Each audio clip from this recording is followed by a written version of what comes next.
Good evening, everybody. It's so lovely to see everyone here. My name is Stephen Salmoni. I'm one of the board of directors for Chax Press. And on behalf of everyone at Chax, and Charles and David and Cynthia and Tenny, I'm just delighted that you're here joining us for another one of our series of virtual readings. We've been doing this. We did this live for many, many years here in Tucson, and now since the pandemic, we've been switching to virtual, and there's more to come. So please visit our website at chax.org to see what's coming up next. We have four extraordinary guests this evening, extraordinary because of who they are and also because of what's happening with Chax as far as books go. We have Norman Fischer, whose selected poems will be the next book, I believe, that will be published by Chax. And then we have Yan An, whose book, A Naturalist Manor, translated by Xisheng Chen and Chen Du, sorry about that, too many different notes, was the most recent book that Chax published and is part of an ongoing initiative by Chax to reach out to China and build bridges and bring texts and bring poets. And so I'm really excited about that. That's one of the nice things that Charles has been doing with all the trips to China and bringing these two traditions together. Before I turn the podium over to Cynthia, who's going to be introducing our first reader, Norman, I did just want to mention that the Chax Press and all these readings and all the things that we do, that we publish, really does depend upon the support of our readers, our listeners.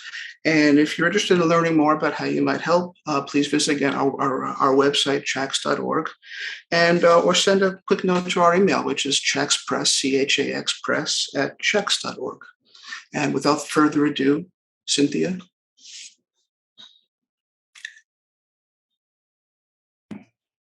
There I am. Okay. Thank you, Stephen.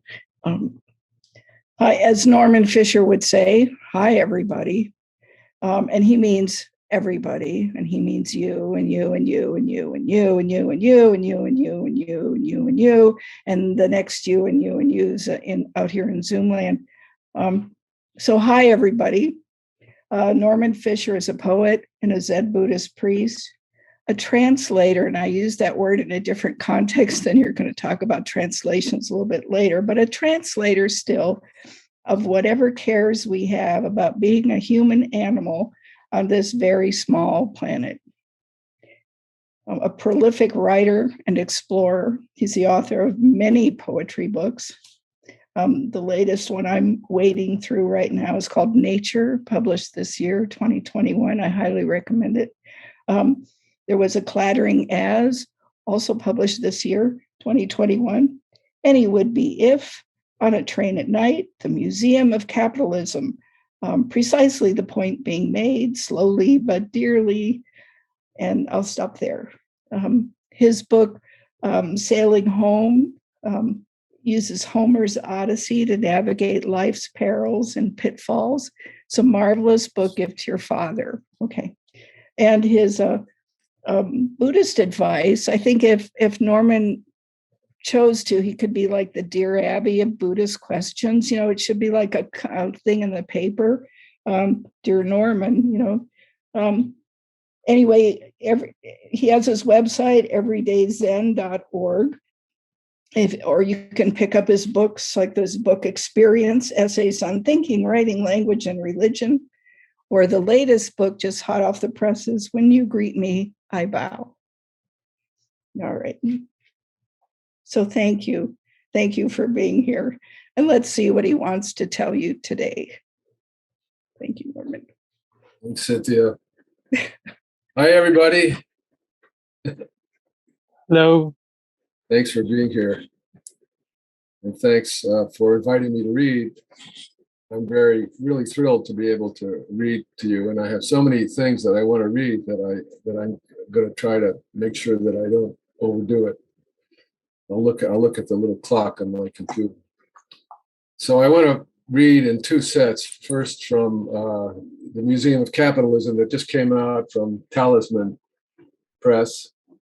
This is just out. And then I want to read some from a book that is on the edge of coming out. It's teetering on the cliff and it's about to fall off and come out.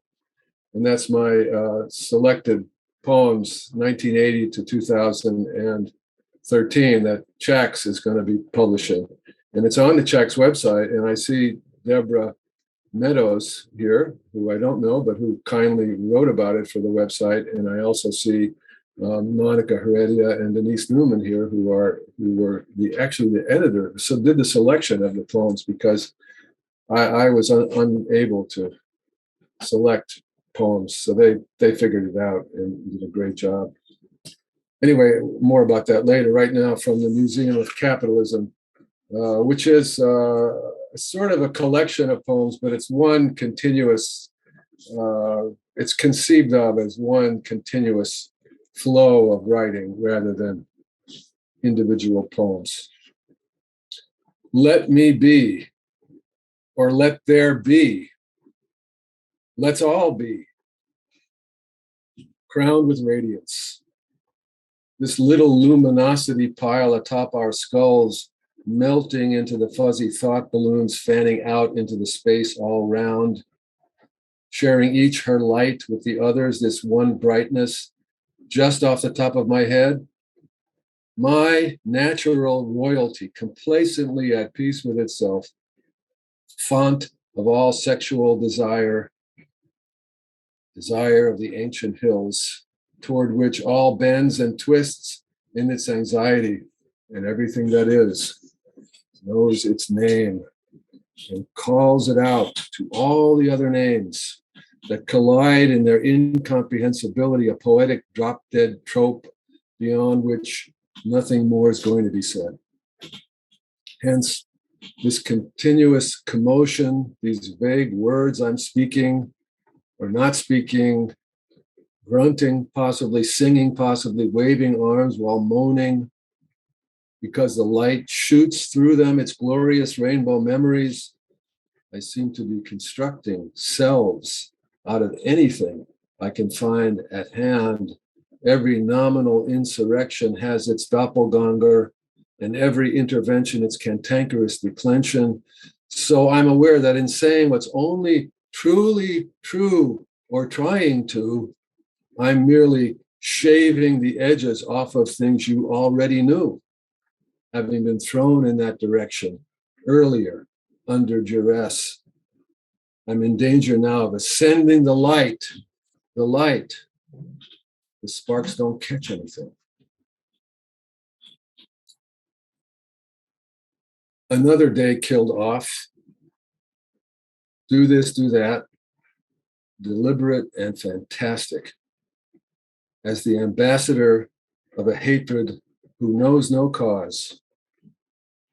Cold snap. Single color bangs into your wall of air between and after. And speed. And your terrible example. The criterion of birds. A legion of Romans. A category of categories. A brilliance of leaves. A catastrophe of dancing cranes. A conflagration of children. Massed plutocrats. A convocation of pelicans. A series of avocados. A contagion of lawyers. An assemblage of pickpockets. An occasional assassination. A flurry of incidentals. Political pools. A lottery of infanticides, an umbrage of hombres, a concatenation of crows, a library of resistances, a bundling of rifles, a bucolic spin, a reflective testimonial, a self-referential salmon. And then a million or a trillion black ants scurry back and forth into and out of a hole, anxious and frantic.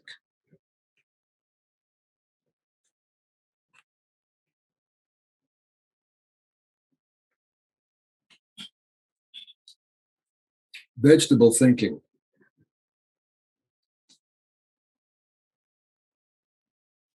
Plants are dreaming of me. There's distance in their dream at whose vanishing point my dream meets theirs, which affects a melding in consciousness so that my thinking of myself is a plant's thinking of a plant. In mythical realities, I can hear them referring to things I've written in poems, but they are neither impressed nor unimpressed. Downstairs in someone's room, I hear a cricket's song outside, distant thunder. As I said, our lives are myths. So ordinary things like meals or perceptions are symbolic. People can't communicate, and that's painful. Yet people are close to one another instinctually, genetically, molecules of one flesh merging and mixing, those pseudo-identities lost, wander in ponderous bodies tuned to identical frequencies. Because they are equally beautiful, people and plants merge usually in meals and death and become each other, instinctually feeling support and love, though there's only dreaming, no thinking. So there's no illness. That's conceptual and based on a distorted perception into the space between molecules, while in fact, every living thing constantly thrives in its own way. Still, I stayed in bed today weekly at the same time I was transporting myself into those plant stems and those purple buds being visited by earnest bees. Was I asleep or awake then? Were the purple buds, flowers fully open, aware it was me dreaming them, or was my dream more real than Mei expected or deigned to describe in her text? That's this. I can hear the multiple buzz now. Ernest.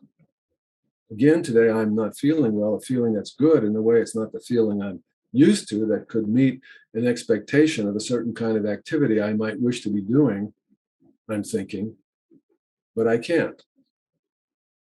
That's my memory jogging itself into action, deciding what I think I might want, wanting, implying time passing from one state in me as if I were to the next.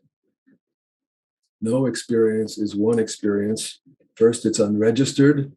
Next, it's a false memory. Then I'm making a puzzle out of it, assign it a meaning. I'm assimilating you, the various digesting consequences, and reshaping them, though there's really no agent. As with each different leaf on that aspen tree, there's repeating without repeating, a finite number of possible shapes, reiterated fractals, nothing the same, not even the same as itself, identity having come much later, like cuisine. I keep thinking through something, since I can't think through nothing, though I can think of that word. Anything, even nothing, is something, a thing so thick and adamant, facing me, expressive yet dumb, making demands like earth begging the question. So I become that thought's only fool in the meantime, as it thinks me, though I think I'm thinking it, all this leaking out of me or into me from the day's clear or diffuse clouds, from the hills, gravel on the road, large black beetle, bees, downy woodpecker, the sound now of machinery. There's a subtle vibration within or as silence that I feel as quiver in the hairs of my nostrils or downy hairs on back of neck. Alone in it, there's a fuller sense of being, as if it were not something or anything combined with nothing, meaning silence or space. As I was saying that, I remembered participating in or as little white pieces of torn paper fluttering down indoors or snow.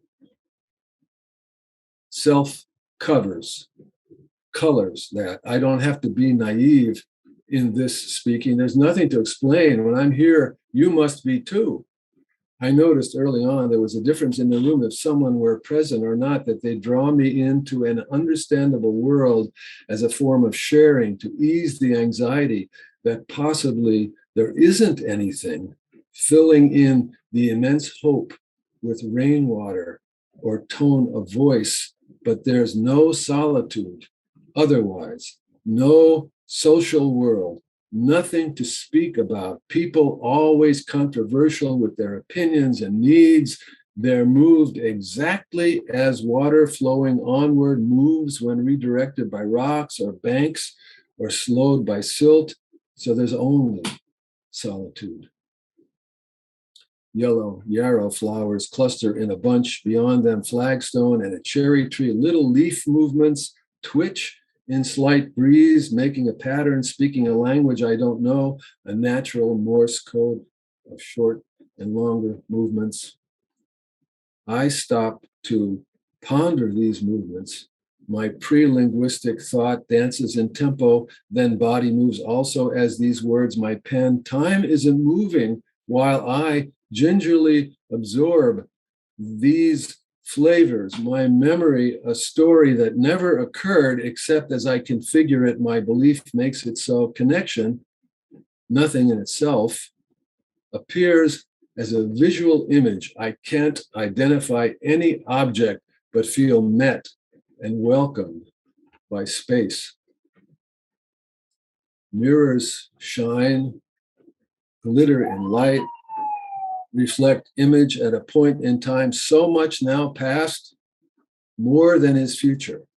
Or here now in this time, a tiny breach or gap into which suddenly a wave breaks, drenches, recedes, leaving again a gap for a wave to draw feeling. Suddenly I see space opening. I'm tired now, so weary. I think I hardly exist except as low hum of subvocal thought whispering me into almost being, this tiny point of feeling between us, illuminating me or you. And that poem is for and after May Bersenbrugger.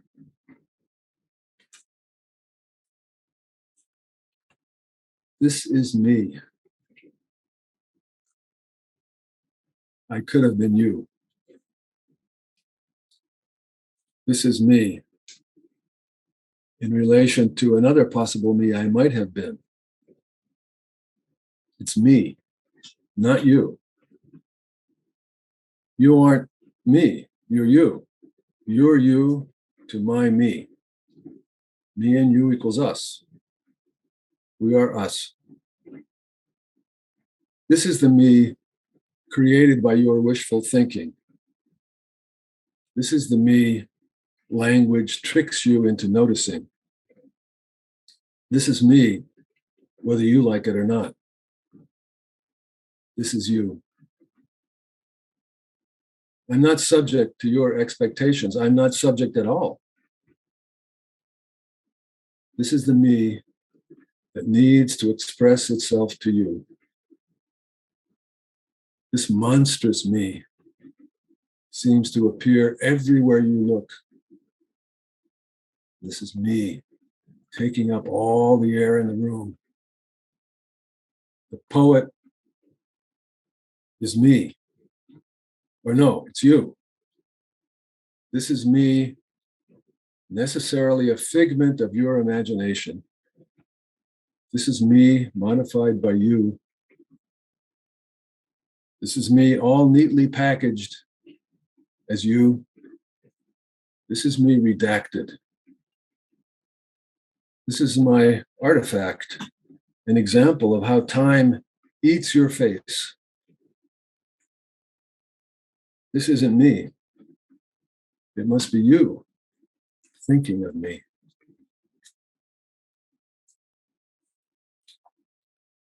Last light.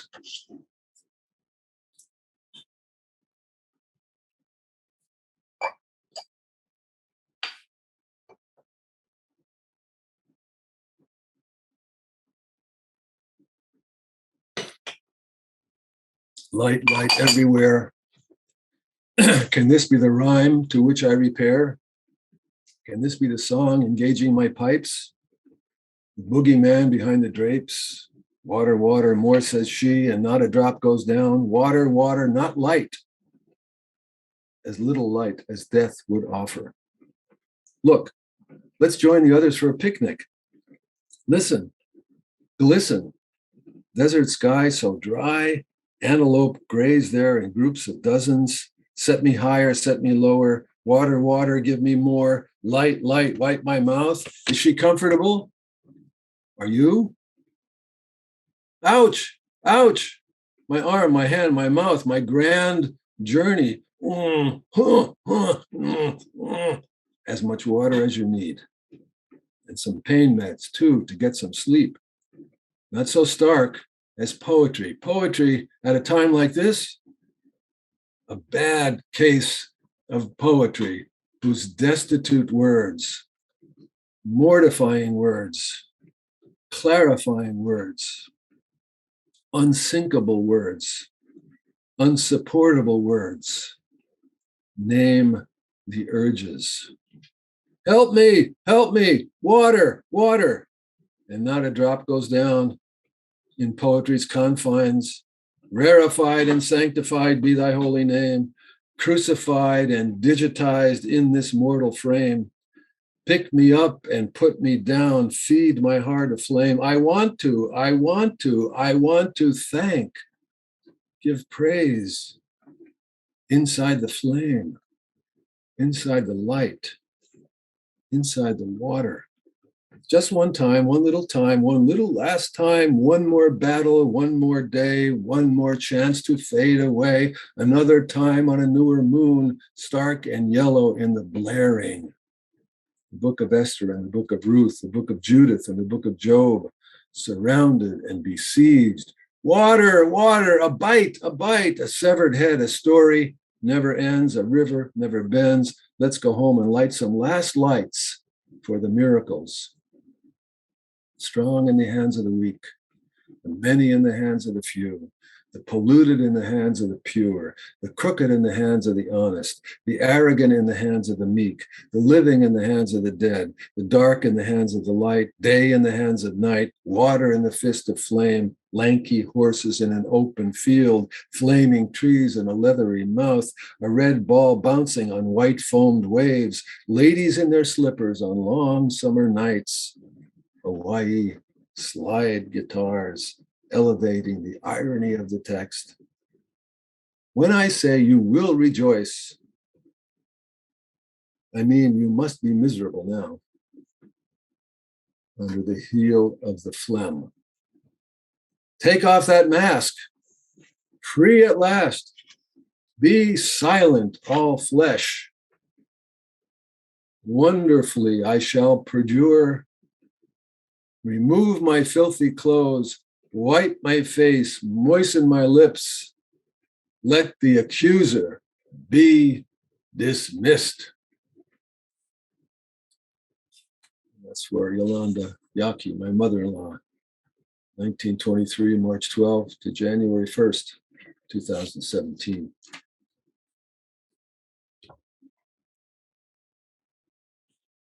And I'll read, last thing I'll read from here is a little piece of the final poem of the book, the title poem, The Museum of Capitalism. I'll just read the first part of it.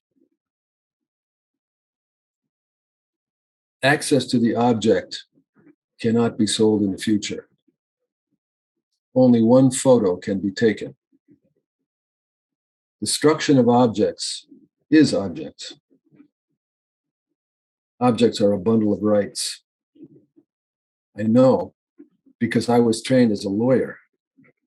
A training I went $150,000 into debt to acquire and do not now use. But I have donated this object to the Museum of Capitalism and wrote an agreement restricting the owner's rights of possession, reducing thereby its commodity value. Property rights are generally expansive. Shakedown. Use the process and its logic against itself, using the language of property law to undermine property as we understand it. The object is a small wooden box. It is reticent. It looks as if a person made it, but there's no way it can be opened. So those are some things I picked out from the Museum of Capitalism. I thought I would pick things that are maximally fun, so I hope that you enjoyed that. I had fun reading it. Now I'll read a few things. I forgot, it's a half an hour into our time together, and I forgot exactly at what time I started, but I feel like I have maybe 10 minutes or something like that. Is that good for you? 10 more minutes? You can be all right with that? No, Rachel? Yeah, Yes. that sounds good. Yeah, you're okay. 5 minutes? No. 5 minutes, Rachel? Okay, Rachel says 5 minutes. This is this is from the selected poems that I mentioned before. Like I say, I'm very, very grateful to Charles and Cynthia and Chax for publishing this. And I have had a lot of books since 2013, but it does collect something from every book between 1980 and 2013. This is from this poem is called "The Army." It's from Turn Left in Order to Go Right, a 1987 book. The Army. The army is necessary for a time of crisis, just as shirts are worn in the summer but shed in the fall. The army protects all us citizens, like bees suck nectar from peach flowers. The army stands four square between you and me and you and me. It's because of the army we can keep as clean as we do. We can have our clothes pressed and our sheets trapped. And we ourselves can be trapped by the army or by ourselves who trap the army. The army seems always so unconcerned about our various lovers. In fact, we seem to some extent to go back and forth on this question of the army, which is as necessary to us as breathing or falling off a log. Without the army, we would be nothing.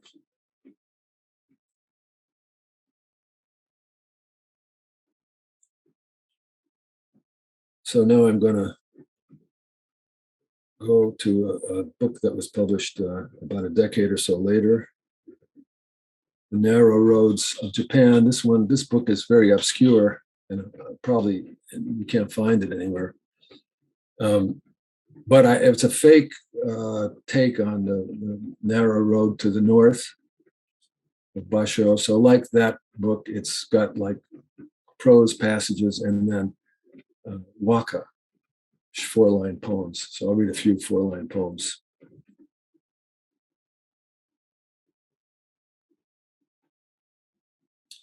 Can't get at what's there beyond the eyes.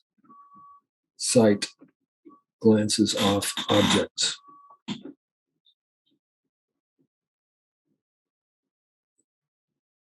With what is, never the same thing twice. Constant cry in the night. Inconceivable beauty.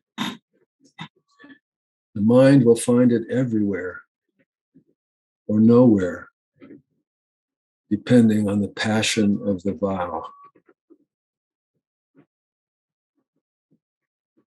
Consonant with love, tongue flutters against great vacant silences within distinctions is the world.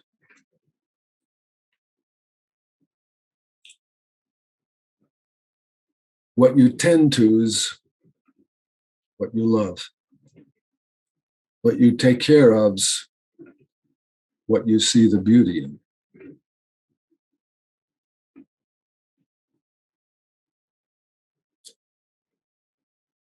Rice, not only eaten as staple sweet and drunk as wine, but also is glue.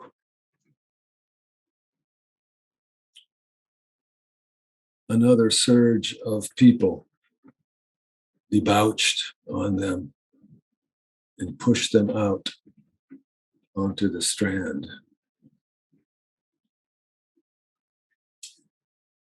Now I'm going to go to another book called Success. That was a big success. That was published in 2000. And so I'm going to read just a few of these. It was actually published by Singing Horse Press when Gil Ott was still around. Gil was a wonderful person and a great publisher, and he wanted me to include with this book an essay about, I forget, it's about something about poetry and silence or something. Anyway, the essay is included in the version of the book, but the book is mainly, I did 28 lines a day for 365 days. And the text that we have is a selection from those 365 poems, and they're all, in fact, it was written in a diary, those kind of diaries, keeping appointments, and it had 28 lines for each day. And so that's how come the poems are 28 lines long. But it's nice, it's kind of a double sonnet, right? 28 lines. I'll read a few of them. Friday, 2nd March. I don't think you could do better than that. To write down all what occurs to you. Never mind that you don't know nothing. No one does. They might think so, and everybody says so. But that's just talk. Stand up right in the middle of lunch and holler, or maybe sing. Hit them on the ear with your cane, but love them just the same. Go on as much as you have to for as long as you need. Blood washes out pretty good in cold water if applied soon enough. And that soft spot around the heart could be got at with some kind of special wrench, I expect. What you see is what you say, or was that versa vice? Seasons have a way of never quite arriving, like spring is almost spring and then it's summer, but something like a stone doesn't look like it's got that problem. But it does.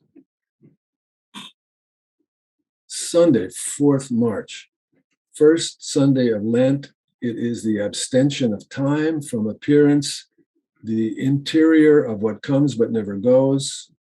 How phenomena appear to unfold is not one by one, compared to a folk song. I am entirely inside some other voice. It's just a job is all it is, covered with soot. It makes a difference whether you arrive before the party begins or after the game is over. It keeps on getting quieter and quieter, a great warm peacefulness with nobody there, Maureen said when she came out of her coma just before dying. So today we memorialize her reading Rilke, Sonnet from Orpheus, and my own of February 25, resolving her karma, giving her final offerings and refuge, saying all of us how we feel, chanting ho for a long time, then going away slowly, as everything does eventually, all things transient, impermanent. Monday, 19 March. Walking backwards from where the road signs show a direction opposite to the one you're going in, trying to explain to Manju Vajra how poetry works and what it's all about. I realize I haven't a clue about what I'm talking about. And he, in his sincere and warm way, taking it all in, trying to understand as though it made some sense. This is a confession, Manju. I really don't know what I'm talking about. A wonder I've gotten this far, never moving from the place where I began. But then my job isn't to know or explain anything. My job is, I forget what it is, but isn't probably something worth doing, though knowing what it's worth isn't my job. Heart's a sea, flows back and forth, always moving, never going anywhere. Saturday, 24 March, a wave or regarding wave are titles of books of poets I know. Great poets driving up from San Jose freeway like a wave, little blinking lights of cars, waves dimpling on a stone shore. It is no accident I am writing 28 lines a day, according to Peter, Chinese biologist, who points out 28 days is the moon cycle and the menstrual cycle, and it is a perfect number, the only one with 2 digits, which means that the total of all its divisors, when you add them up, equals 28. And not only that, it's the atomic weight of the nitrogen molecule, which makes up over 70% of the atmosphere we and everything else breathe. 28 is certainly not an accident. And like everything else in my life, the choice of 28 lines for these poems is acutely calculated, deviously well thought through, and incandescently brilliant. It takes years to come up with something this good. A perfect wave.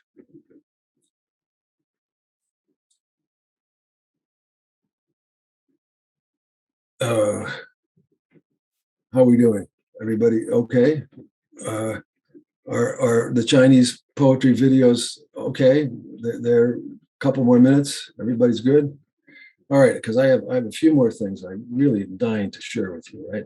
Just a few. I'm skipping some stuff, but just a few more things. This one from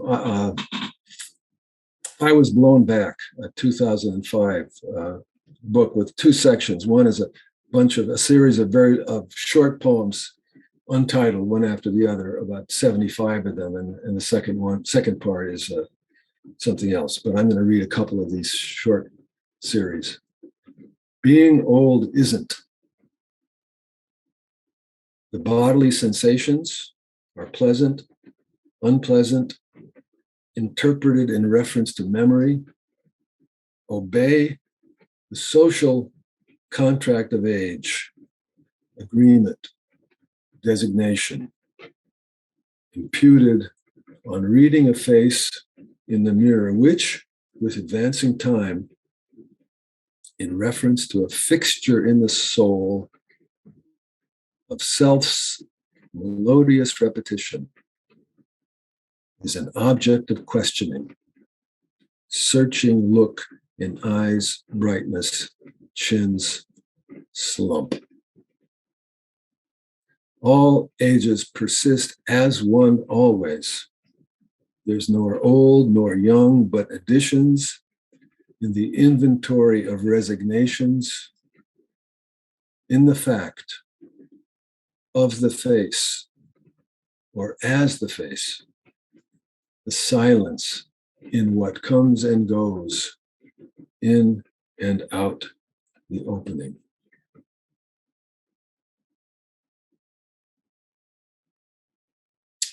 And I'll close with one short poem from a book called Questions, Places, Voices, Seasons from 2008. And this is from the Voices section, where I'm channeling different voices and writing in the voice of various personae. And this is a rabbi in the 19th century, but not a fancy rabbi, like a guy who is a peasant, in a little village. So he writes prayers, and there's a series of these prayers under the voices section of this book, and I'll read just one of his prayers. Prayer for my wife. Since I think my wife is here listening, it's not about my wife. This is Reb Yosel's wife, but anyway. Prayer for my wife. This is a prayer for my wife, dear Lord, who moves, no matter where she moves, whether in air, on earth, or underwater, God forbid, at the precise center of my life, where I know you should live, forgive me, in the fullness of every good thought, every worthwhile and kind deed I do. Oh God, praise her and protect her so she won't get sick or be seriously hurt by anything. And since I know that because of my sins and the weakness of the flesh, so poor as always in your eyes, this is impossible, I'm asking you to do it anyway, because you are the God who turned back the seas, fed us in the wilderness, leading us by a pillar of fire, and such things for you are surely possible should you wish to grant them. Or, if you are offended by my asking, please instead grant that her falls not be from high places, and her scrapes and bruises not be so rough and painful, and that the heavy pots she lifts, the pails of milk, be made slightly less weighty in her arms. May her soul's sufferings be likewise lightened, lifted up gently toward heaven by your ministering angels, so that she will become used to them and not complain. And when, dear God, I am gone away and cannot help her, please do your best to be her support, so that she will be well and safe and happy and satisfied in a world that is well enough and sufficient. And I bless you, God, in advance for granting these things and for providing me with such a radiant bride. So that's the end.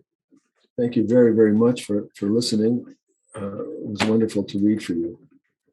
Thanks again to Chax for everything. Thank you so much, Norman. You make it easy and beautiful and weird and strange and all things I appreciate. I'm going to give everybody like 2 minutes only of breathing room while we set up one technical thing for the next part. And so if you need to fill a glass of water or wine or anything, take that. But I am going to start talking in 2 minutes.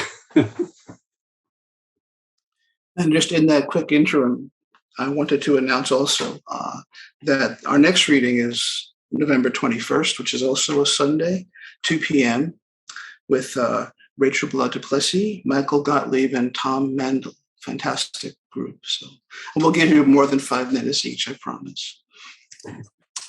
So that you can, that's the 21st of November, 2 p.m. Arizona time, and our link is on the Chax website. So hope to see you all there. I'm looking forward to that one too.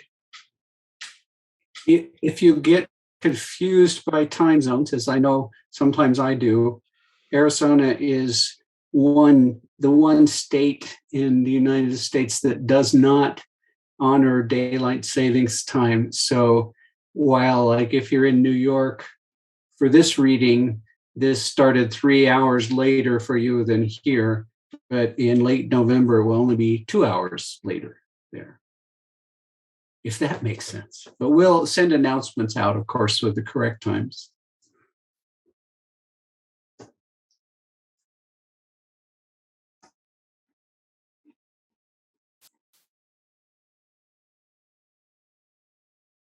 Okay.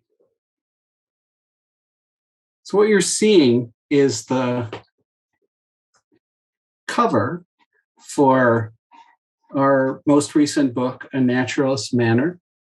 And this is what the next part of the program will be works from that book by Yan An. And so let me introduce briefly the author and the translators. I won't be lengthy with this, but Yan An is one of the most both famous and accomplished poets in contemporary China. He has 14 full-length poetry collections, his most famous being Rock Arrangement, which won him the 6th Lu Xun Literary Prize, which is one of China's top literary prizes, appropriately named after Lu Xun, one of my favorite writers. He has won other national awards and prizes. He's the vice president of the Shaanxi Writers Association. He's the head and executive editor-in-chief of the literary journal Yan River, which is one of the oldest and most famous literary journals in Northwestern China. And he is a member of the poetry committee of the China Writers Association. The translators who you will hear and see, Chen Du is a member of American Translators Association and a member of the Translators Association of China. She has actually a master's degree in biophysics from Roswell Park Cancer Institute, the State University of New York at Buffalo, and a master's degree in radiophysics from the Chinese Academy of Sciences. She has translated chapters of the biography of Helen Snow. She has translated works, both literary and non-literary, and with literary, both poetry and fiction. She was one of 6 finalists in the 2020 Gabo Prize for Literature in Translation and Multilingual Text, and is the author of the book Successful Personal Statements. Xisheng Chen, our other translator, is an ESL grammarian, a lexicologist, linguist, translator, and educator. He is in Berkeley, actually in Oakland, California, whereas Chen Du is in Xi'an, China. Xisheng's educational background includes work at Fudan University for his BA and MA in Shanghai, China. And he also has a Mandarin healthcare interpreter certificate from the City College of San Francisco. He has worked translating for television, for news programs. He's also been a lecturer at Jiangnan University in Wuxi, China, adjunct professor at Departments of English and Social Sciences of Trine University, Angola, Indiana, and also a set of 3 poems he translated with Chen Du, was one of the 6 finalists for the 2020 Gabo Prize for Literature in Translation and Multilingual Text.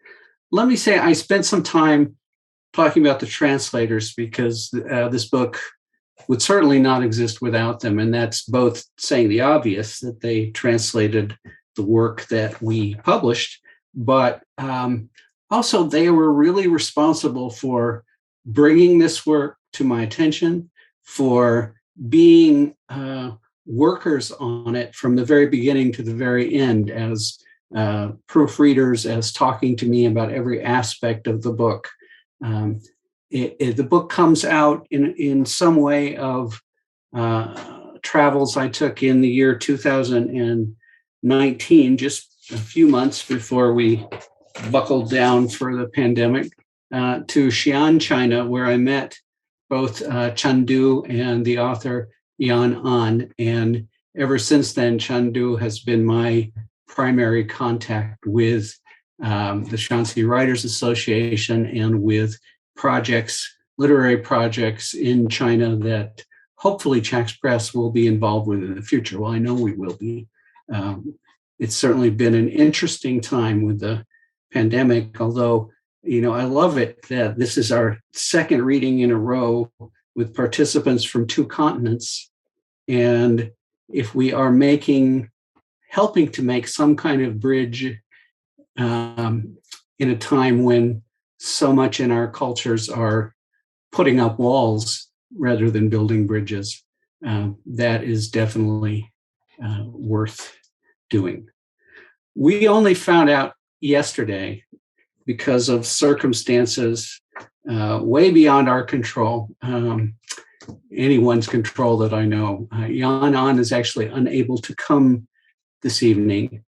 So what we have for you are 7 very short videos by him, an introduction and then 6 poems. So none of the videos is more than somewhere between 1 and 2 minutes. And we're going to play those videos in turn, and then in between them, the translators will come on and give you the translations.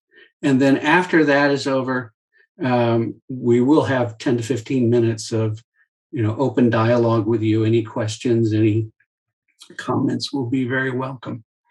So I think, David, you can start the first video anytime.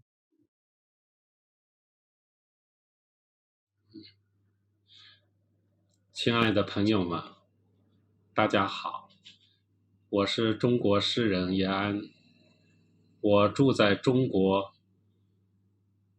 最伟大的文化城市西安。感谢查尔斯出版社为我的诗集《自然主义者的庄严》举行的这个全球朗诵会。我感觉到欣慰的是，我们用这种方式能够传递人与人之间和我们人类对整个世界的爱和理解。这是我对这个活动的祝福，也是对我们大家的祝福。谢谢。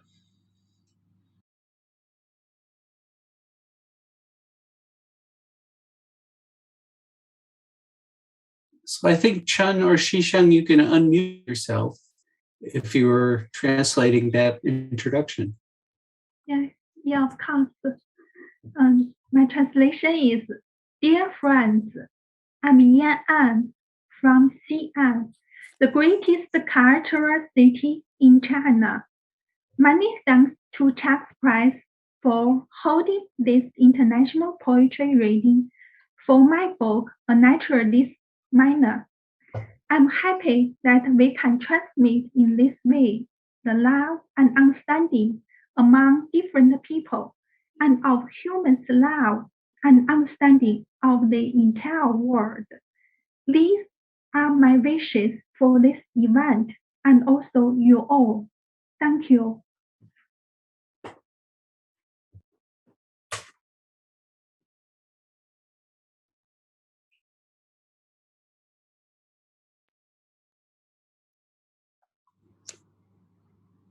对峙之美。我不是一个简陋的自然主义者，就是说我不是一只蜜蜂或者一条河流，我不是赶着花期或汛期去接近世界濒临崩溃的目标的人，我是手握铁锹的人，我是手握一把碎玻璃的人，我是手握一把因为使用太久而闪闪发亮的铁锹，走走停停，一直在选择和丈量地方，一直在挖掘大地和它在远方的沉默的人。我在旧宅院和荒凉地带撒下一把碎玻璃，像在未经识别的恒星上撒下一把种子。我在没有被蚯蚓耕耘过的沙地上挖掘，我在没有被树根腐蚀过的盐碱地上挖掘，我在波涛拍打过的海边荒地上挖掘，我在星空下，在黑暗使世界变得更加深沉或莫测的地方，有时我失去了挖掘的耐心，像撒下一把种子一样撒向碎玻璃。最终，我也在自己之中挖掘，在身体中，在生与死以暗中通匀的地带，我挖掘出另一个星空，和属于该星空的那些奇异的碎屑和垃圾，那些仿佛碎玻璃一样难以驯服的碎片，不为别的，只为亲眼目睹它与头顶的星空之和，那种棉絮般难以澄清的默契或者对峙之美。谢谢。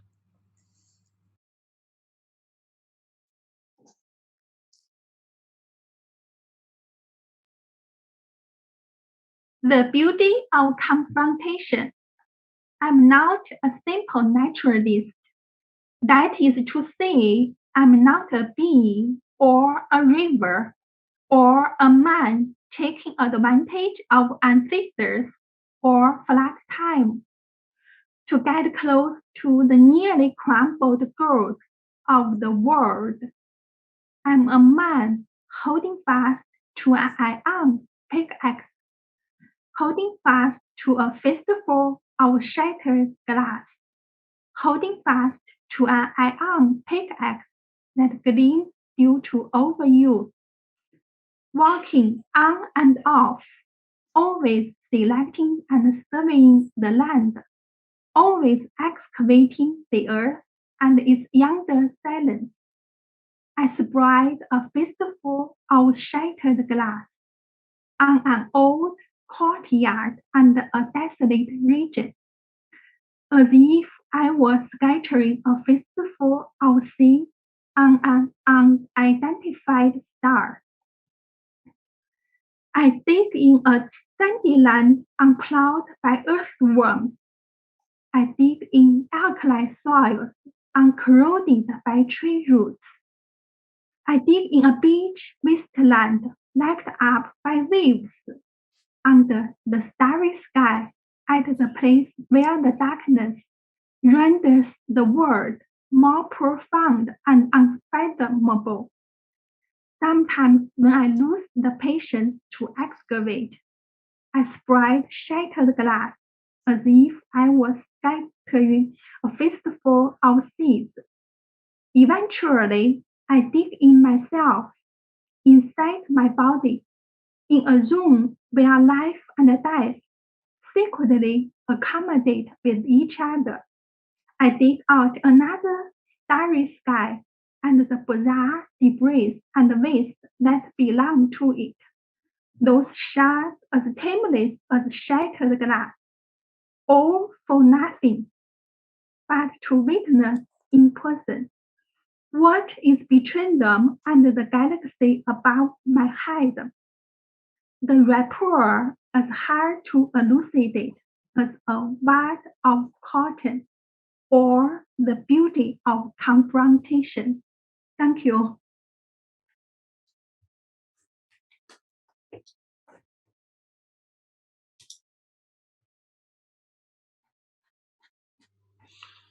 唯美主义者的钉子和锤子。那个一手攥满了钉子，一手提着锤子的人，整天奔波不息，满世界寻找裂缝，满世界寻找着可以钉钉子的地方。他在找墙上的裂缝，在找蛋上的裂缝，在找悬崖上的裂缝。有时劳虑过度，闭目养神时，他甚至一个人在心里想象火星和无名星星上的裂缝。曾经被失败和没用深深折磨，一个用心和下手都狠狠的唯美主义者，选择了以钉钉子为生的职业。他喜欢修长而粗壮的钉子，他已经拥有了最适合自己的锤子。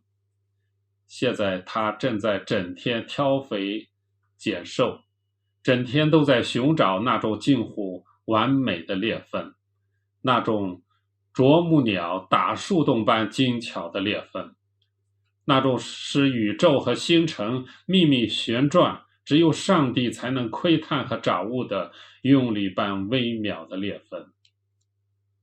他要挥舞锤子，以最精准、最狠的方式，直接把钉子钉进去，钉到类似世界心脏般的坚固眼上，谁都无法拆解的地方。谢谢。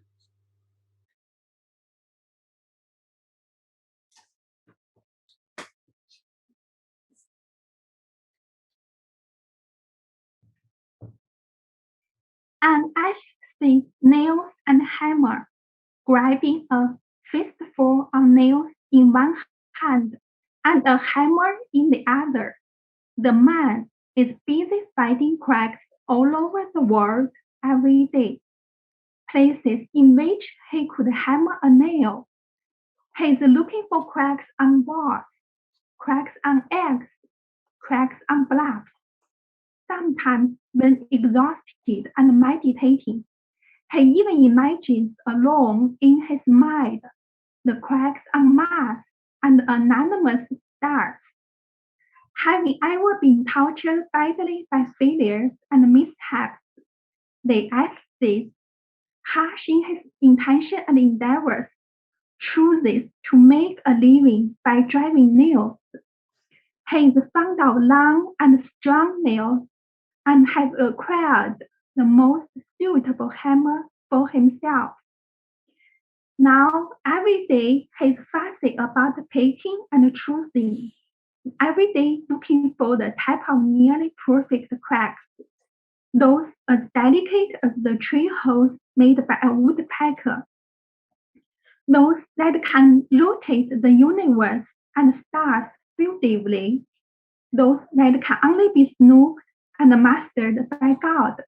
Rhythmically subtle cracks, he will swing his hammer in the most accurate and ruthless manner, directly punch a nail in the juncture as vital as the heart of the world, a place no one can disassemble. Thank you.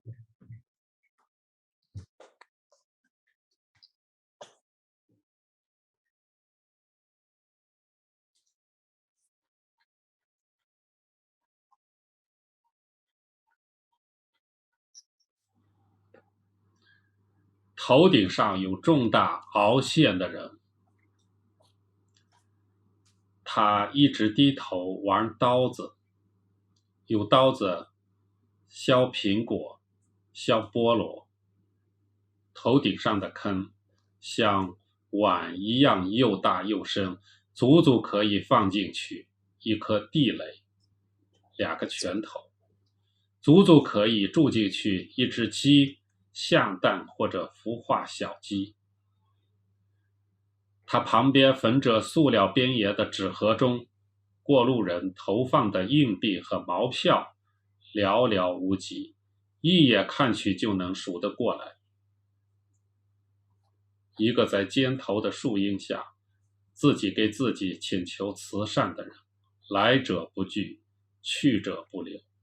一个头也不抬，削苹果、削菠萝，送给每一个投币者享受的人，是一个头顶有重大凹陷的人。有人把硬币直接扔进他头顶的坑中，他不卑不亢，不震不怒，倒像玩游戏一样，不停地摇晃着脑袋，让硬币在凹坑里不停地旋转。一个放弃了屈辱感的人，一边作揖相谢，一边埋头继续削苹果、削菠萝，等着那些愿意享用的人。谢谢。A man with a Hollywood dent in his head. Head down, he plays with a knife all the time. With the knife, he pares apples, peels pineapples. The dent in his head is as big and deep as a bowl, big and deep enough to hold one mind, 2 fists, big and deep enough for a hen to dwell in, lay eggs, or hatch chickens. In the plastic-rimmed paper box next to him are some coins and some bills from passengers. Thin on the ground, countable at one glance, under the umbrage of trees at a street corner, the man is soliciting mercy for himself. Refusing no comer, stopping no lever, he's paring apples and pineapples. Without lifting his head, he's giving it to everyone to enjoy after they drop him a coin. The man with a horrible dent in his head. Someone has directly dropped a coin in the dent in his head. Neither humble nor arrogant, with neither hatred nor anger. Just like playing a game, he shakes his head tirelessly to let the coin swirl continuously in the dent. Giving up any sense of humiliation, he bows in thanks, while engrossing himself in paring apples, peeling pineapples, waiting for those willing to enjoy them. Now, thank you.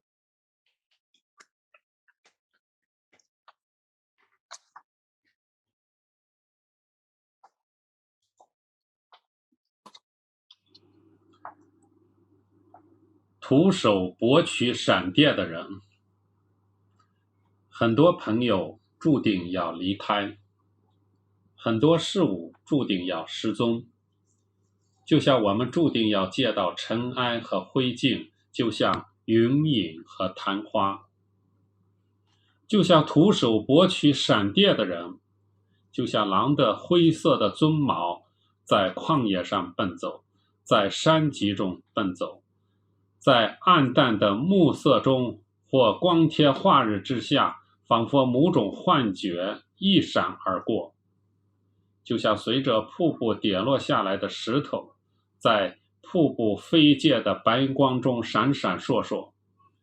徒手博取闪电的人，很多树被他打倒了，很多山被他打倒了，很多河流像把柄一样被他握在手里，就像握着鞭子。用鞭子抽打我们的人，抽打树和山叶的人，抽打头中脚轻的毛野人的人，那个徒手博取闪电的人，是等着我们从影子里捕熊一样捕捉自己的和世界的鬼影子的人。谢谢。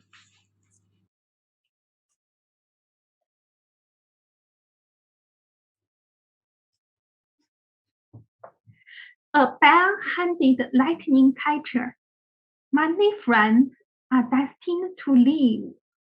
Many things are doomed to vanish, just like we are bound to see dust and cinders, just like cloud shadows and broad-leaved apple films, just like a bare-handed lightning catcher, just like the gray bristles and the manes of wolves, running hither and thither on a moorland, running hither and thither on the mountain ridges, just like some kind of hallucination flashing by in the bleak twilight or broad daylight, just like stones falling with a waterfall that glister in the splashing white light of the falls. The bare-handed lightning catcher. Many trees have been knocked down by him. Many mountains have been overthrown by him. Many rivers have been held in his hands like handles, as if he were holding whip. The man who lashes us with a whip, who slashes trees, hills, and dales, slashes top-heavy, hairy savages, who catches lightning with bare hands, is the man who is waiting for us to catch our own as the world's ghost shapes and silhouettes, as if we were hunting bears in shadows. Thank you.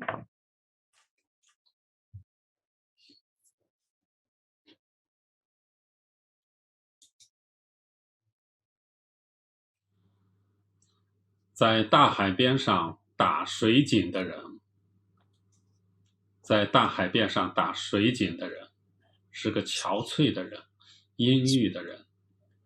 他熟悉海鸭、蹦海鸟，甚至海鬼。有时他和他们一同住在山上，有时他独自住在礁石上，有时他住在休渔期可以俯瞰整座大海的摇摇欲坠的龟杆上。大海仿佛蔚蓝色的荒地，簇有着白色海浪和白海鸟安湾的鸣叫。所有白色的鸟都在大海上飞，所有黑色的鸟都在天空中飞。在大海边上打水井的人像一只巨大的蜘蛛，有渔网，把自己悬挂在摇摇欲坠的龟杆上，像一只已经多次遭遇过大海蛰吃的海鸟。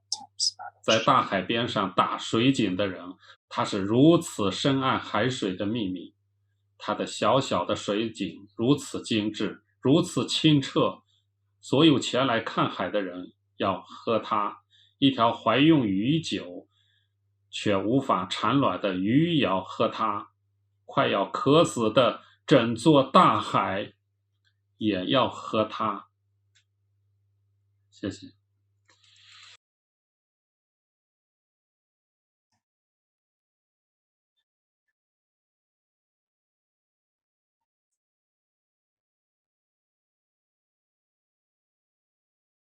Sorry, Jeeves, I had a little bit of trouble. Could you unmute yourself? Thanks. Okay. The man digging a well at the seashore. The man digging a well at the seashore looks wan and gloomy. He's familiar with the headland, South sea birds, and even sea ghosts. Sometimes he lives with them in the mountains. Sometimes he lives alone on the reef. Sometimes he lives, when the fishing season is over, on a towering mast, whence can overlook the entire ocean.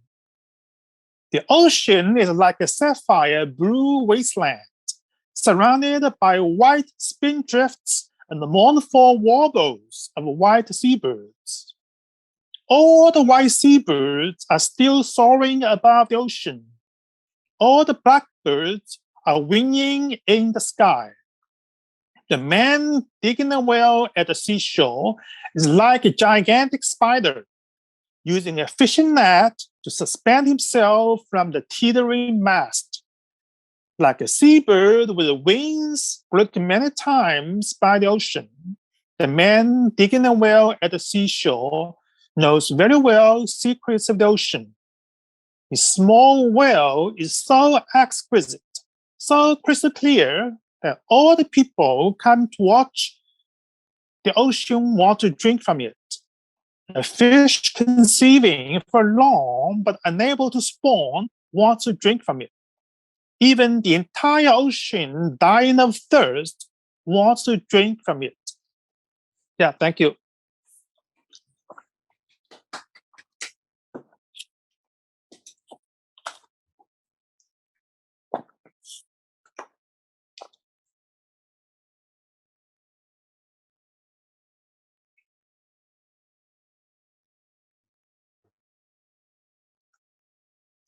Last video, Charles? The last video? Okay. Yeah.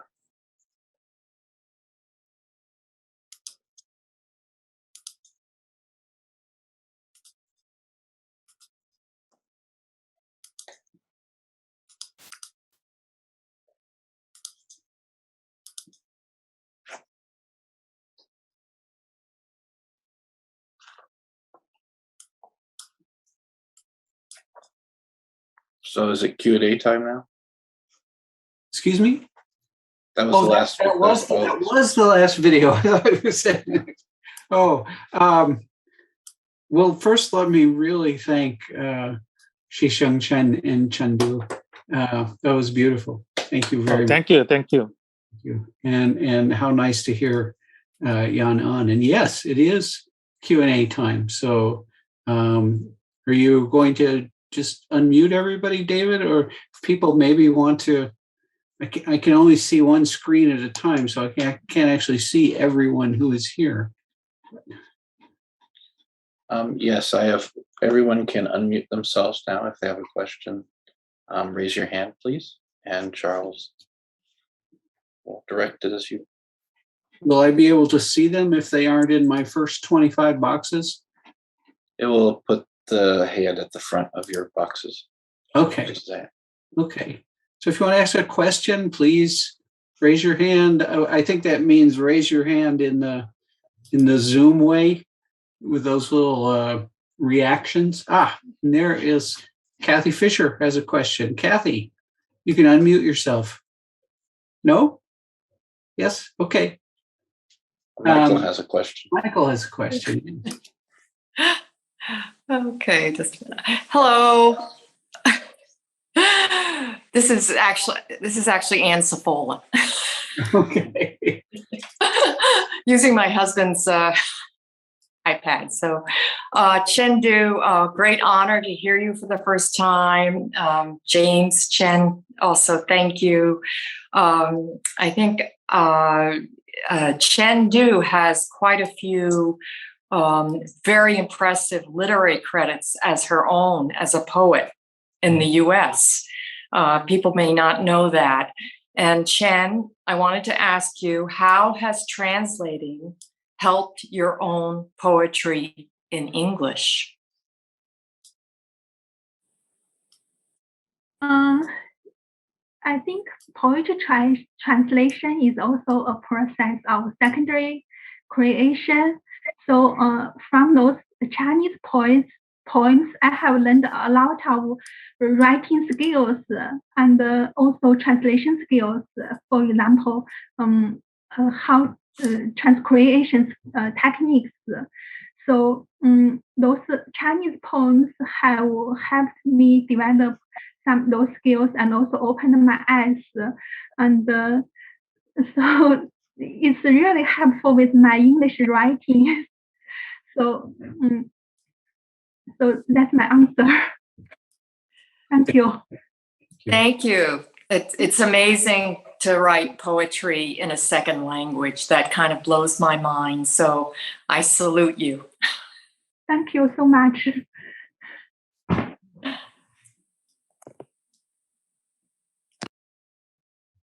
I think, Ruth, you are here and you have many Chinese students in poetry class at a music conservatory. And are they writing original poems in English, or are they also writing in Chinese and translating poems? They're doing both. Okay.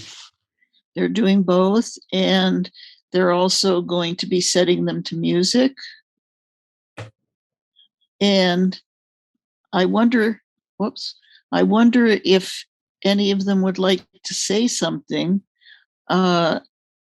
I noticed that 14 of 15 of them attended tonight. I'm very happy about that. And I think there are still about 9 left. So if any of them would like to comment, I would encourage them to speak up now. Don't be shy.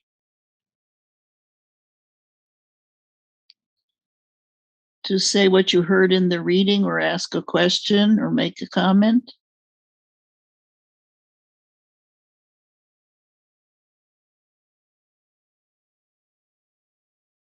I guess I shouldn't call on them because it wouldn't be fair. But also anyone else who has a question, again, raise your hand. I know somebody put something in the chat. Oh, just to please use the raise hand function under the reactions tab. Or you can also type a question into the chat if you have one. and that way everyone can see it.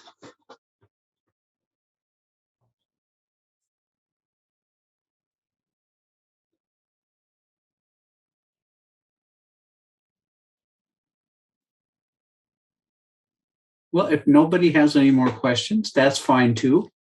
And I am happy to just once again express. Oh, there is. Cynthia Miller has a question. Hi. I just wondered, Charles, if you would talk a little bit more. I know, Tanny, you've been involved in this exchange of American poets. Well, not exactly an exchange. Well, hopefully an exchange of American poets going to China, and how that happened. And it's such a wonderful thing. And I think there's probably poets here that might be very interested once we can move around again the way we like to. Mm-hmm. I'll just say, for myself, I did not go to China until 2018, and then I had 3 trips there between 2018 and the end of 2019. But it was, as Cynthia, who is my partner in life and love, well knows, I'd been wanting to go to China probably since I was in high school or something, and began reading certain Chinese texts. And I studied some Chinese language, history, and anthropology in college. But I finally just got a hold of many people I knew and asked them, what's going on? How can I get to China? And someone said, oh, you should go to the CAAP conference, which is the Chinese Association for American Poetry and Poetics. And indeed, when they helped me get the ability to present there and get my hotel and expenses paid for there, so which is what really made it possible for me. And I met many Chinese both poets and scholars. And I remember my friend in New York, James Sherry, who had been to China several times, said, if you go, other opportunities will present themselves and you should, take advantage of those. And certainly my first trip there, I was invited to come back only about 5 months later to a conference in Chongqing. And then the next year I came to the CAAP again, and then I had the trip to Xi'an in Shaanxi province, where I met Yan An, and I met with, I think, a good part of the Shaanxi Writers Association. And so it feels like a great sharing, and I felt such openness among the poets there. And I think there will continue to be such bridges occurring. It's just opened a whole other chapter of communion. I think I've been speaking with Charles Bernstein for years about sort of our common connective tissue. And to me, that connective tissue has greatly expanded with friendships and possibilities in China. And one of the last times I went, my friend Tenny Nathanson was there too. And so Tenny, you might speak a little bit about that too. And if I could cut this short, I think Mei Zhu did have a question. Oh, okay. Mei Zhu, you can unmute yourself. Sorry, I just want to express my appreciation. Thank you for being such bridge, and then in this very singular time. I'm speechless. I prefer to be silent. It's also silence. So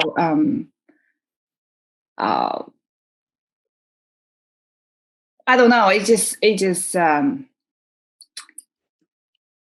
I don't know. I can't say any word. I'm just appreciate Thank you so much. Thank you. And Young Lee? Yunchi Lee. Yunza, okay.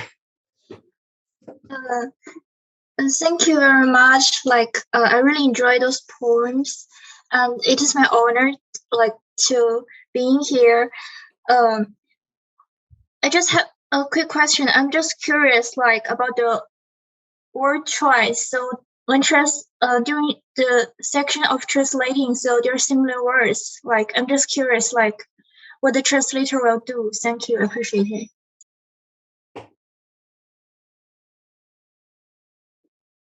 Would Chen or Xisheng, would you like to answer that? Well, actually, that's a tough question for me. Well, I've been doing translation for a long time, but actually, Chen Du is good at translation of poetry. Well, I'm good at high-tech translation and the other literary translation.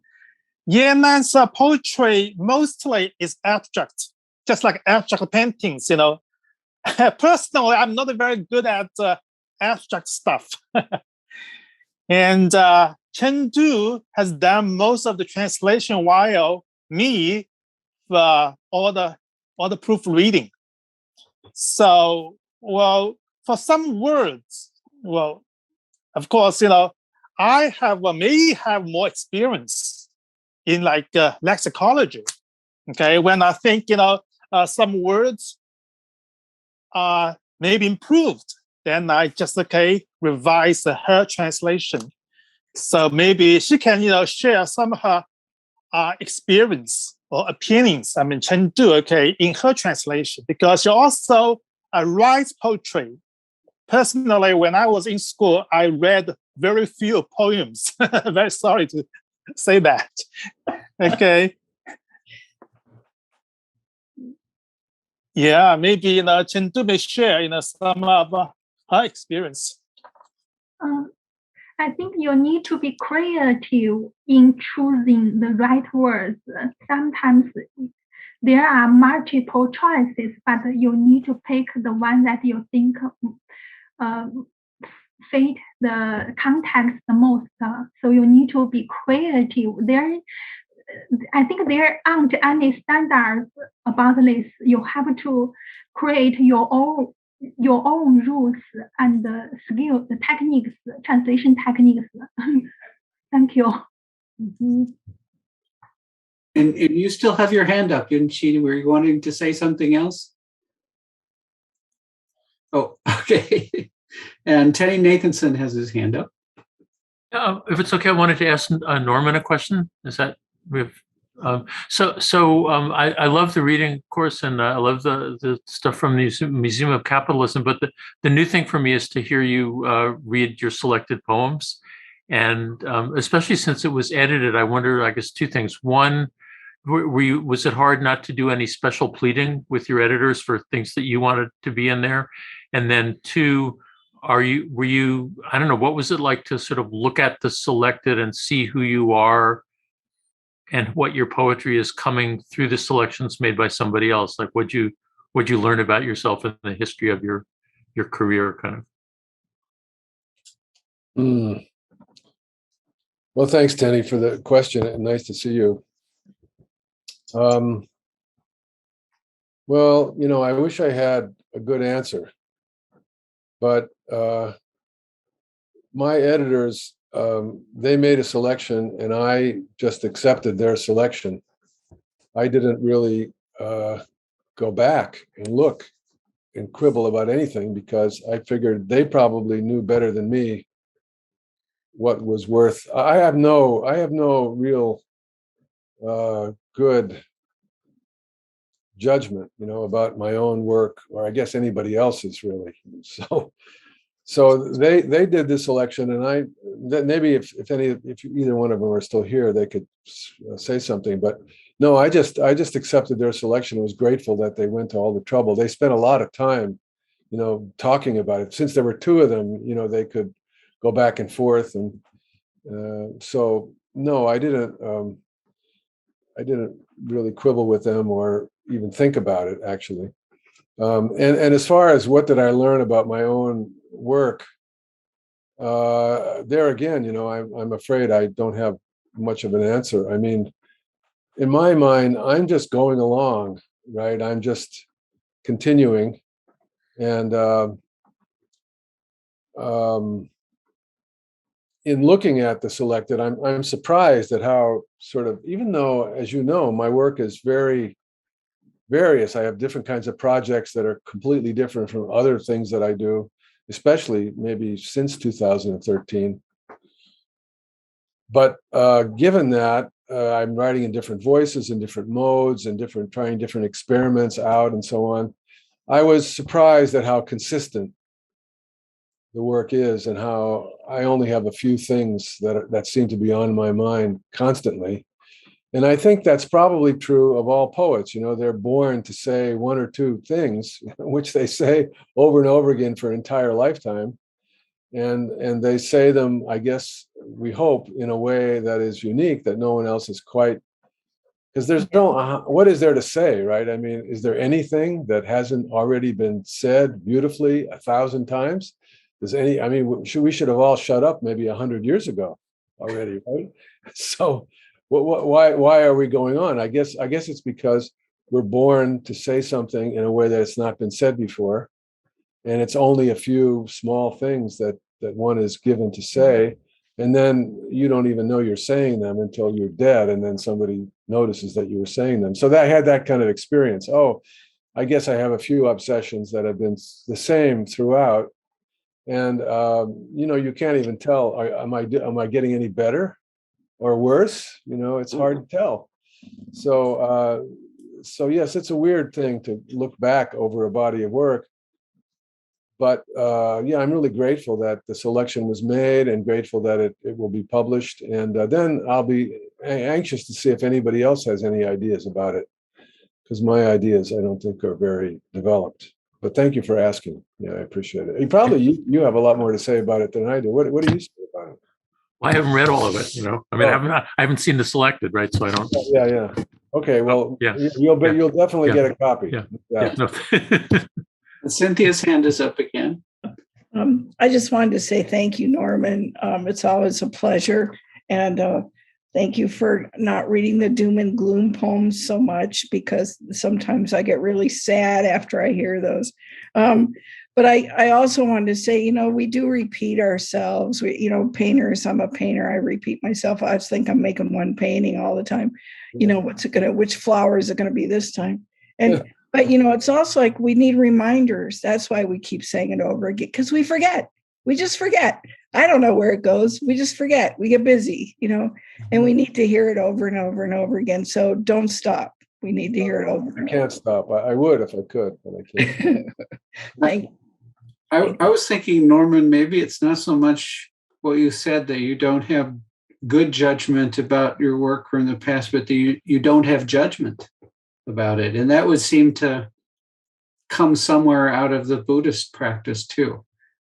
Yeah. Well, I don't know. I mean, there's certainly some works that amuse me, that I think, oh, that's nice. I like that more than this. But so in that sense, there's some judgment, but I don't know about what's good and what's not good. Sometimes something that I don't necessarily like, somebody else thinks is worthwhile. So it's hard to say. Mm-hmm. Yeah. But yes, I mean, I'm certainly not, one could be plagued by judgment, right? Mm-hmm. But one could be obsessed with it or overly worried about it. And I certainly don't have that problem. Right. Yeah. David Weiss. Yeah, the tech guy has one. Speaking of obsessions, I had the opportunity to read both the books.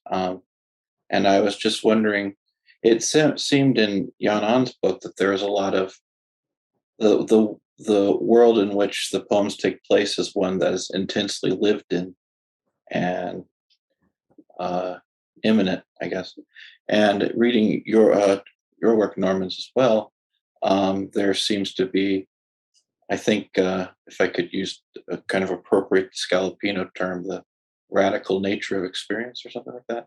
Yeah. So, and it seems like there's there could be some interesting crosstalk, I guess, along that line. Yeah. Well, as you can imagine, studying Zen all this time and reading Chinese sources, I'm really interested in Chinese perspectives. And I loved hearing Yannon's poems, but they went by quickly for me. So I actually missed a lot of it. So I'm really looking forward to getting the book so that I can spend some time. But what I could stay with, I was really, really impressed by. And I want to learn more about contemporary Chinese poetry. But yes, you're right. I mean, you're referencing Leslie Scalapino. Is her work is some, we were very close colleagues, and we did share that idea that when you're writing poems, the actual immediate and radical experience is that you are in the process of writing words. So I'm very intensely aware of that the whole time. I guess you can tell in the writing. I'm very intensely aware that this is an experience that's not the same as my walking or my opening my eyes and looking at a flower. That's something else. And here I am engaged with words. And so a lot of the writing has to do with that artifice of words. So yeah, that's right. And that is probably, I mean, of course, all poetry is concerned with words, right? You're always thinking about words. It's not like you're ignoring that. But the phenomenology of writing words is sort of my subject, I suppose, in many ways. Right. So I'm looking forward to the book and really having a chance to look at those poems closely. And yeah, and see what kind of dialogue there is there. So yeah, thank you. There's one question in the chat, and maybe since we've gone on more than our 10 or 15, we can make that the last one. And it's almost an impossible one for me to answer, but it's to me and any other poets and writers who are here. What are the differences between American poems and Chinese poems? What are the general opinions of American poets and readers on Chinese poems? And then she says, thank you. That's a huge question.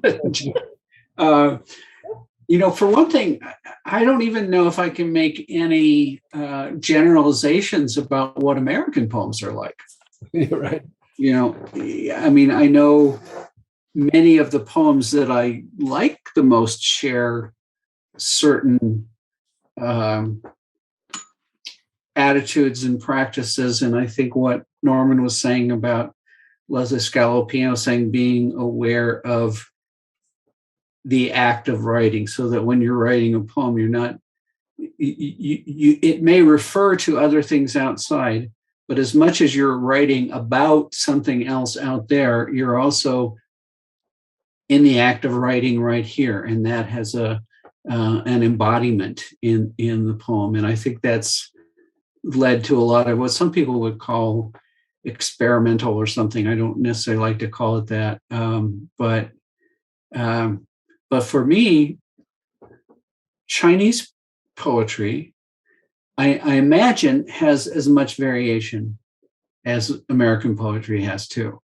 And I feel like only recently have I begun to know anything at all about contemporary Chinese poetry, whereas it's easy to find out about Tang Dynasty poetry, Sung Dynasty poetry, even if we're not always aware if we're getting great translations of that work.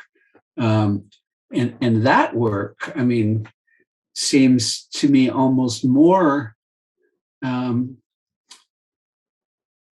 logistic, ideogrammatic, and abstract in a way that most American poetry I think of is not.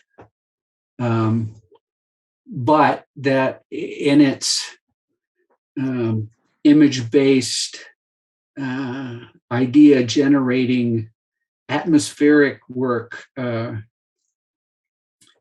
know a lot of American poets really appreciate and love classical Chinese poetry and some of the Buddhist Chinese poetry. But I don't think we know contemporary Chinese poetry very well. And that's, one thing I hope, I might only through publishing get to help a few hundred people know it better, but I hope so. There might be people here who are much more knowledgeable about both poetries in comparison than I would be. So well, I'm not knowledgeable about it, but I do know that the Chinese language is completely different in the way it works from English. I mean, English is like most other languages, an alphabetic language with words, and Chinese is an ideogrammatic language, and so it works completely differently. And I know that in Chinese, the radicals that make up compound characters have echoes that probably can't be translated into English. So I think the Chinese language has so much suggestibility and dimension that just is not at all there at all in English. English is linear. Chinese is like, So that's what that's just the technical ways in which the languages are very, very different. So, there's a wonderful book, and I think it's a few books, but the one I like is How to Read Chinese Poetry. It's published by Columbia. It's a huge, oversized book, and it presents many Chinese poems from many different centuries, and it presents them in, absolutely literal translations, character by character, and more poetic translations. And I find just the education I get from that is amazing. And David Perry's there it is, How to Read Chinese Poetry. I don't have that one. Yeah. Mm-hmm. Yeah, it's great. I have it here in Shanghai with me. It's a wonderful resource for teaching and learning. That's great. Thank you. So there is work going on, to try to get Chinese poetry across to English reading audiences. I don't know if is that also true? I would ask, those of you those of you who might know, is contemporary American or poetry and other poetry in English widely known in China?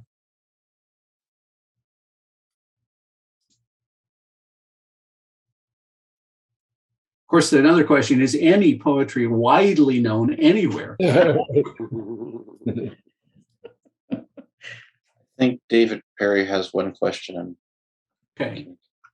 Just on that last point and thinking about translation and contemporaneity and poetry, I mean, there are so many different types of time lag that translation is a really urgent project, and thank you for bringing these poets to us.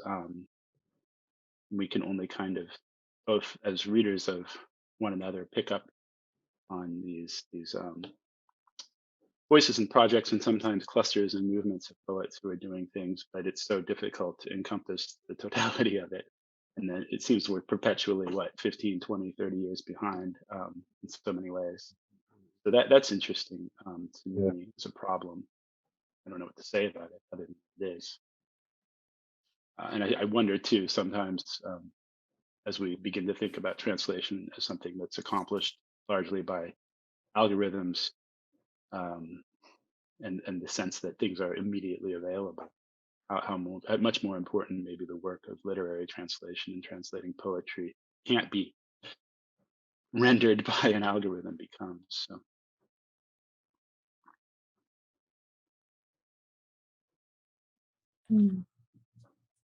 Okay. And Kenny, you have Kenny, another question?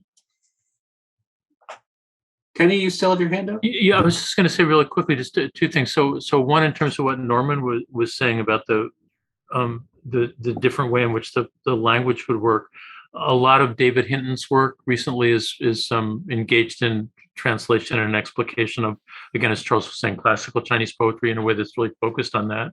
So that seems like a real resource. And then just one other thing, I'm so used to thinking of the Pound Fenellosa, the Chinese written character, as a medium for poetry, as kind of the invention of modernism in American poetry through either a reception or a misapprehension of the Chinese language and Chinese poetry.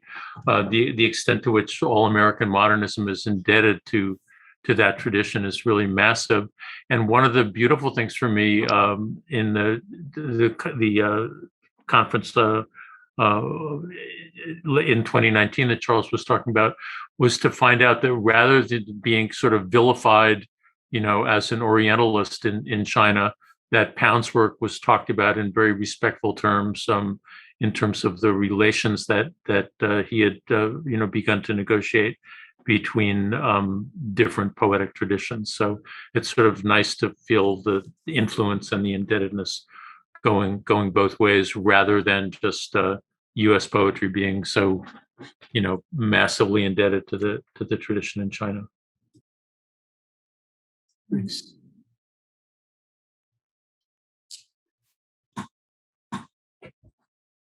This is wonderful. This is not quite the same as, and David Perry probably knows this too, of being in China, maybe at a gathering where you've got 12 or 15 poet scholars sitting around a table and all telling stories and maybe reading a poem or two, maybe singing a song or two. There's